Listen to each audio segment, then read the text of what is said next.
morning everyone, this is Peter Yusuf, Senior Analyst at IronFX, giving you a small preview for the week ahead.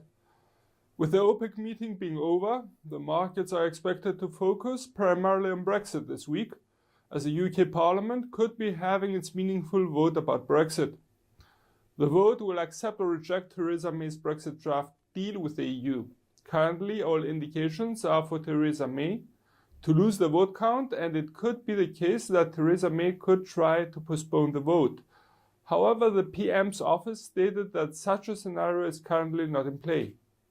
Should the vote go ahead and the plan being rejected, the range of possible scenarios becomes very wide, including, among others, Theresa May stepping down one way or another, a new referendum, or new elections.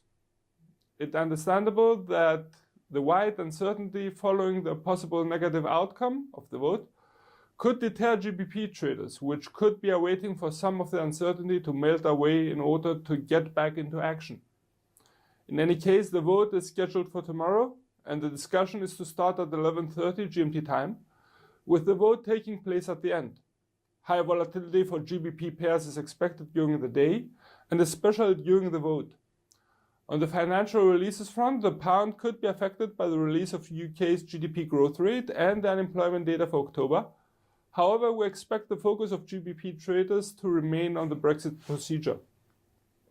The USD could be affected by any further developments regarding the US-Sino trade relationships, especially after the arrest of Huawei's chief financial officer last week in Canada. Also, Fed's Chairman Jerome Powell's testimony before Congress, as well as any other Fed official statement, could affect the USD's direction. Also, the release of the US inflation rates and the retail sales growth rates, both for November, could affect the greenback's direction. As for the euro, it could be affected by ECB's interest rate decision as well as the Italian budget issue. Please note that ECB's interest rate decision will be followed by a press conference of ECB's president, Mario Draghi, and should there be any dovish comments, especially about growth in the Eurozone, we could see volatility increasing for the common currency. As for financial releases, we would like to point out that Germany's self-economic sentiment for December and Eurozone's preliminary PMIs for December, along with respective PMIs from Germany and France, could affect the euro's direction near the end of the week. On the other hand, ECB will not be the only central bank releasing its interest rate decision this week.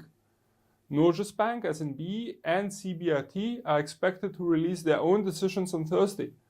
All banks mentioned are expected to currently remain on hold. However, it should be noted that the recent appreciation of the Swiss franc against the euro, along with a recent slowdown of the Swiss GDP growth rate, could weigh on SNB's interest rate decision. On the other hand, Norgesbank may have an easier task and a more hawkish view, as inflation rates for the Norwegian economy could provide some support for such a scenario. For more information and trading ideas, you can follow us on Twitter, like us on Facebook, subscribe to our YouTube channel, or circle us on Google+. This is Peter Yusuf from IronFX, wishing you solid trading.